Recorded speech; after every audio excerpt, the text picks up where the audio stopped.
Това е съчетание специално за България.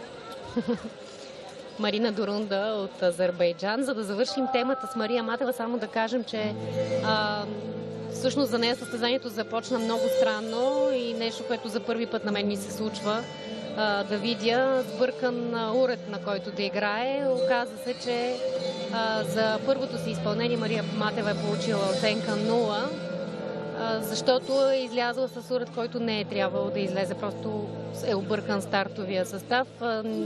Информацията, която имаме, че просто треньорите са разполагали с стари стартови списъци.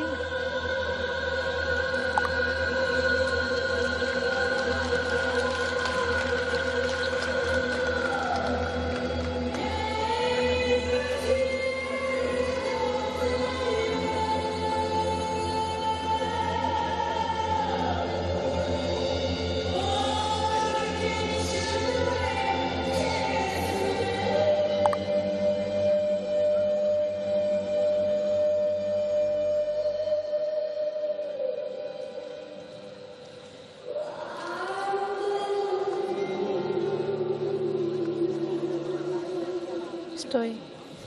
Леко залитане тук на равновесие.